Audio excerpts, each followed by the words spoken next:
Top quality और consistent performance के लिए सिर्फ सिल्वर पंप। टॉप क्वालिटी और कंसिस्टेंट परफॉर्मेंस के लिए सिर्फ सिल्वर पंप, नाम याद रखना। आज खासदार सुप्रिया सुळे, आमदार जितेंद्र आव्हाड यांनी जे ते मसाजोग येथे येऊन देशमुख कुटुंबियांची भेट घेतली आणि याच विषयावर बोलण्यासाठी आपल्यासोबत संतोष देशमुख यांचे बंधू धनंजय देशमुख आहेत। काय सांगाल धनभाऊ, आज जे ते खासदार सुप्रिया सुळे यांनी भेट घेतली, तुमच्या कुटुंबियांशी संवाद साधलाय? ताई येणार असल्याची म्हणजे बातमी मागच्या 2 दिवसापासून आम्हाला निरोप दिलेला होता बाप्पांच्या मार्फत। ताई आल्या, ताईने सगळी जे इतिवृत्तांत आहे, सगळ्या ज्या घटनाक्रम आहे आणि इथं काय परिस्थिती आहे या संदर्भात सगळं जाणून घेतलं। कुटुंबाचं जे दुःख आहे, कुटुंबासोबत आम्ही खंबीरपणे उभा राहूत असं त्यांनी आम्हाला बोलल्या आणि आम्ही जे काही त्यांना सांगायचं बोलायचं ते आम्ही त्यांना कागदोपत्री त्यांना सगळे जे आमची फाईल आहे ती आम्ही त्यांना सुपूर्द केली। आपण जर बघितलं तर ताई बोलताना आक्रमकही झाल्या, भावुकही झाल्या, कसं बघता याच्याकडे? नाही, आक्रमक झाल्या कारण घटना अशी इतकी ही म्हणजे अमानवीय घडलेली आहे, इतकी निर्घुण घडलेली आहे। आणि भावनिक झाल्या तर जे आईचे शब्द होते की माझा राम गेला, माझं लक्ष्मण कुठपर्यंत लढणार, जे आईचे उद्गार होते आणि जे वैभवीकडे त्या बघत होत्या, स्वतःमध्ये वैभवीला घेत होत्या की जर वडील नसले तर कसं लढायचं, काय करायचं, म्हणून त्या भावनिक देखील झाल्या। असे 2 त्यांची कारणं आहेत। सुप्रिया सुळे यांनी पहिल्यांदाच सांगितलं की आम्ही अमित शहा यांची भेट घेतली आणि अमित शहा सुद्धा या प्रकरणात लक्ष घालणार आहेत, त्या विषयावर तुमची काय चर्चा झाली? त्यांची माझ्याविषयी म्हणजे माझ्या सोबत काही चर्चा झाली नाही, पण तुमच्या माध्यमातूनच त्या बोलल्या की काही गोष्टी अशा आहेत की त्या लगेच विश्वासानं दिलेल्या असतात शब्द, ते पब्लिश करणं थोडं आत्ताच घाईचं होईल, म्हणून त्यांना काही जे शब्द दिलेले असतील, त्यांना जे काही त्यांना बातचीत झालेली असेल त्या संदर्भात येणाऱ्या काळात नक्कीच माहिती झाल्याशिवाय राहणार नाही आणि असं त्यांनी सांगितलं। ते असंही म्हणलं की मुख्यमंत्र्यांची वेळ घेतली, आज किंवा उद्या त्यांना भेटणार आहे, या घटनेचं संपूर्ण प्रकरण जे त्यांच्या कानावर घालणार आहे परत। तुम्हाला काय वाटतं, मुख्यमंत्र्यांना ऑलरेडी हा संपूर्ण विषय माहीत आहे, ताईकडून काय अपेक्षित, ताईंनी काय सांगितलं पाहिजे मुख्यमंत्र्यांना?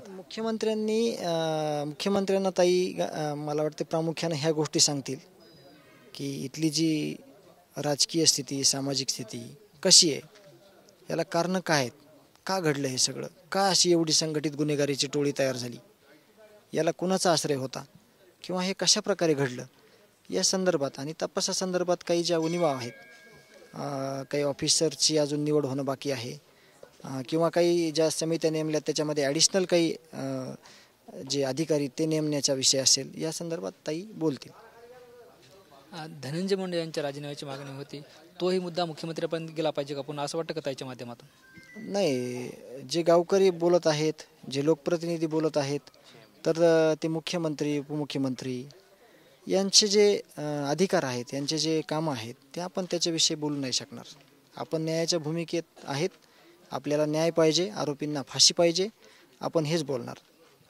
ताई सातत्यानं असं म्हणत होतं की आम्ही देशमुख कुटुंबियांच्या सोबत कायम असणार आहेत, तुम्ही अन्नत्याग आंदोलन करू नका, तुम्ही जर उपास राहिले तर आम्ही उपाशी राहू। ताई बोलल्या त्या की अन्नत्याग आंदोलन तुम्ही करू नका, वाटलंच तर आम्ही करू पण तुम्ही करू नका, तुम्ही खचून जाऊ नका, तुम्हाला लढायचं आहे, तुम्हाला तटस्थ राहायचं आहे, तुम्हाला न्याय मागायचा आहे, तुम्हाला दारोदारी जायचं आहे, त्यासोबत आम्ही तुमच्या खांद्याला खांदा लावून आहोत किंवा न्याय मिळेपर्यंत, फाशी मिळेपर्यंत आम्ही तुमची साथ कधीही सोडणार नाहीत, असं त्या बोलत होत्या।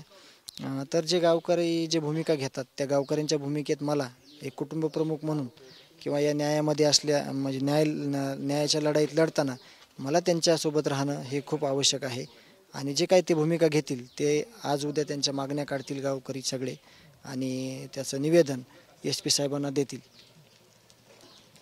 आपण जर बघत होतं ताई तुमच्या आईसोबत सुद्धा बोलल्या, वैभवसोबत सुद्धा बोलल्या, एकंदरीत ताईनं जी आता म्हणजे जाहीरपणे आणि आक्रमकपणे भूमिका घेतली, अजून वाटतं की हा न्यायाचा लढा अजून ताकदीने पुढे जाईल?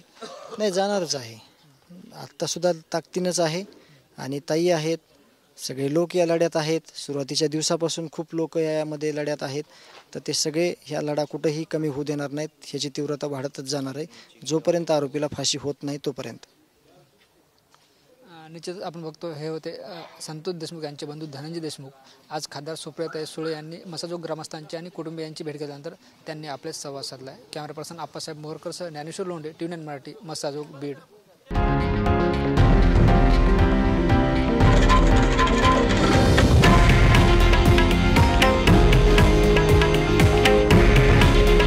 हे आहे देशातील नंबर 1 न्यूज नेटवर्क आणि आपण पाहत आहात TV9 मराठी. काळजी तुमची, हित महाराष्ट्राचं.